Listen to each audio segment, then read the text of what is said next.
काय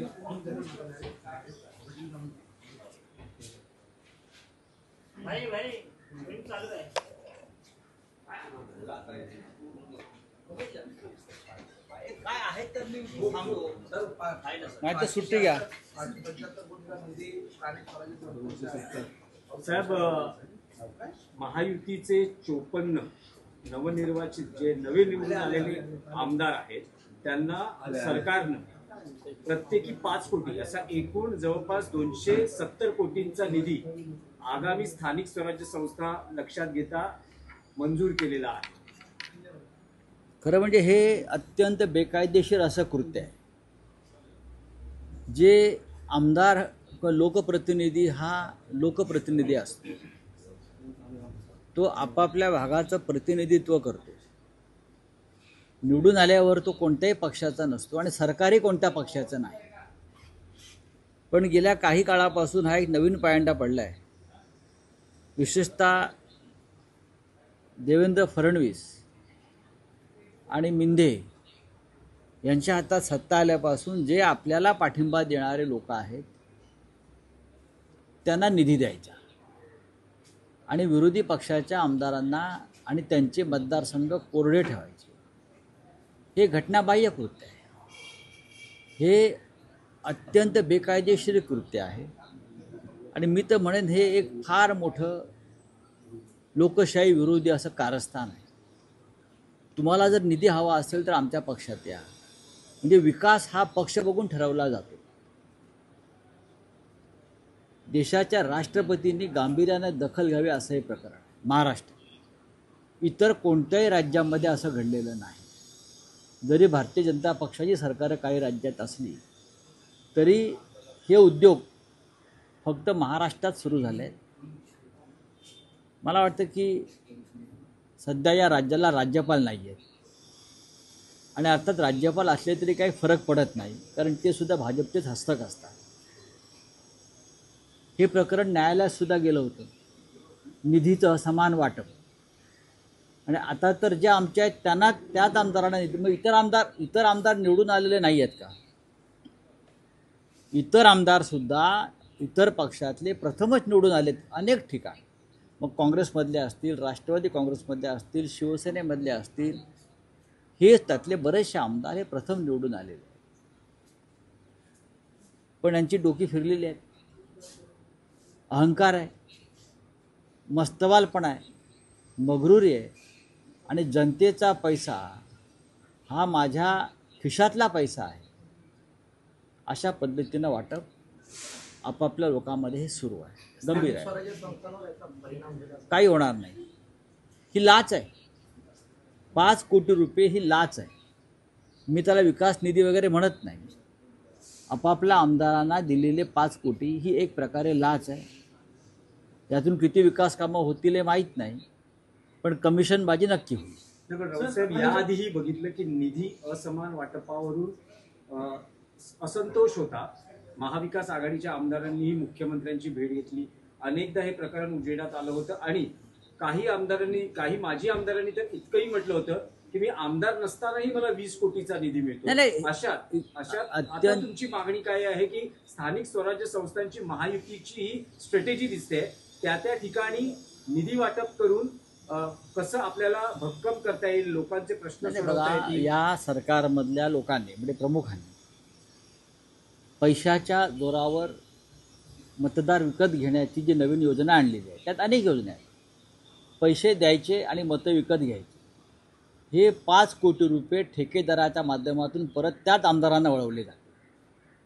हे जे 5 कोटी दिलेले आहेत हे ठेकेदारांच्या कामाच्या नावाखाली पुन्हा त्याच आमदारांच्या हातामध्ये कॅश येईल आणि मग ती मतदारसंघामध्ये मतदार विकत घेण्यासाठी वापरली जाईल.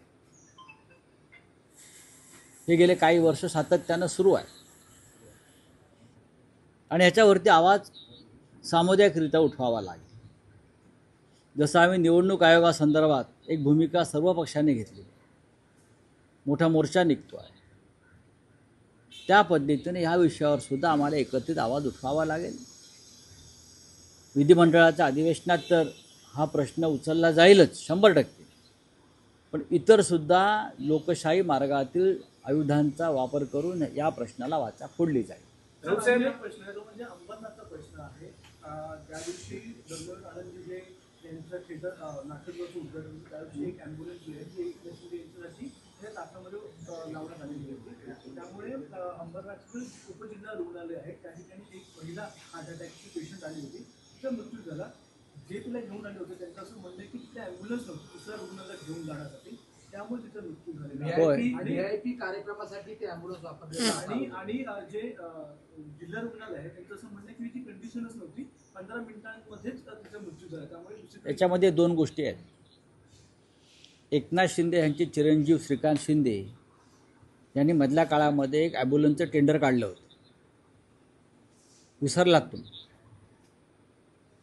किती कोटीचं होतं, हा आकडासुद्धा विसरला. 800 कोटीचं टेंडर ॲम्ब्युलन्ससाठी काढलं होतं. मग त्यातली एखादी ॲम्ब्युलन्स आपल्या वडिलांसाठी तरी का पाठवली नाही? जनतेसाठीचे ॲम्ब्युलन्स आहेत. आधी तुटवडा आहे. एकतर या 800 कोटीचे ॲम्ब्युलन्स अद्याप रस्त्यावरती आलेले नाहीत, पैसे हजम झाले. 108 नंबर करेक्ट.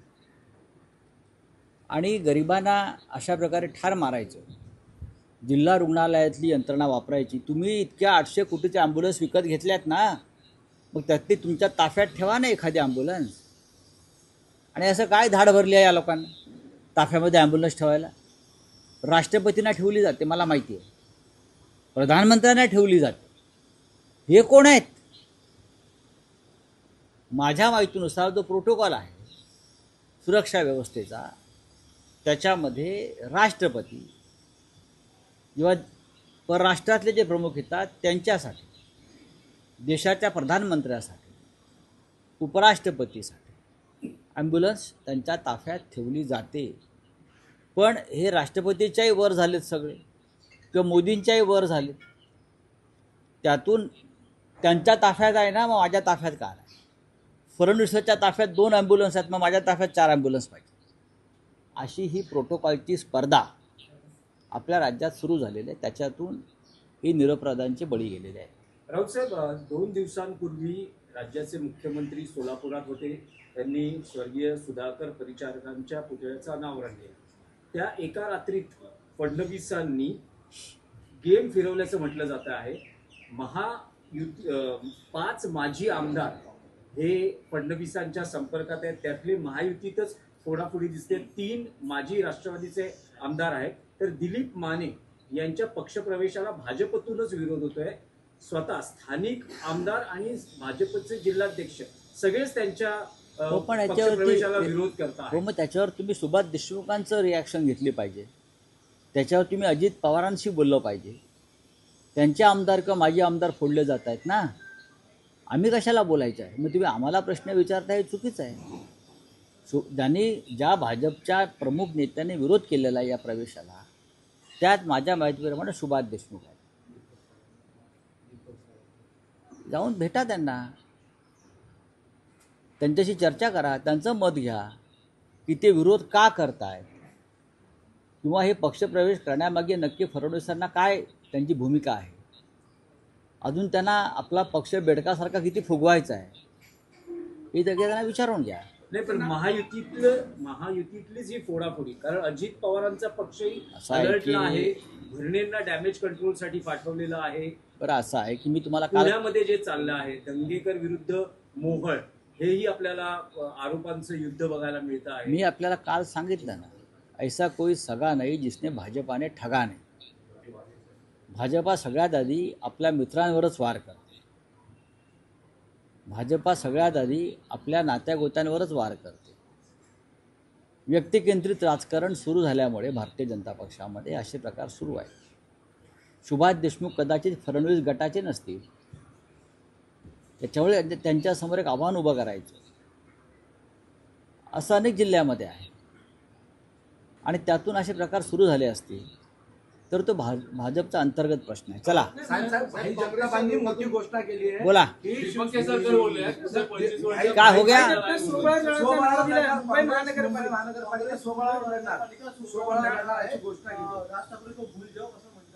बोलू द्या ना. अब क्या हिंदी में क्या है? व्यवसाय एक प्रश्न आहे. मध्यंतरी जो ICC एशिया कप होता त्यावरून बरंचसं भारतातही आरोप प्रत्यारोप बघायला मिळाले.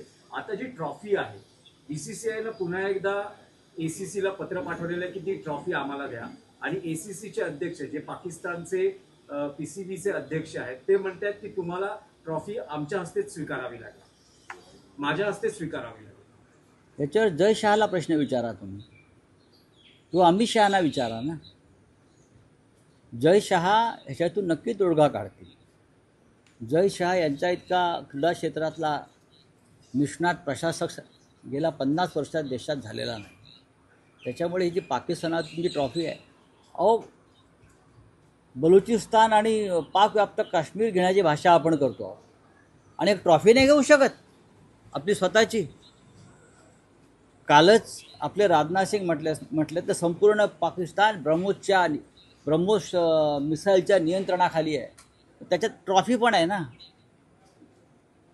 मग राजनाथ सिंग, अमित शहा, जय शहा यांनी एकत्र बसलं पाहिजे आणि भारताची ट्रॉफी कशी आणता येईल या संदर्भात त्यांनी एक स्ट्रॅटेजी केली पाहिजे. जय शहा म्हणजे महान माणूस आहे फार. Sir PM Modi sir Hindi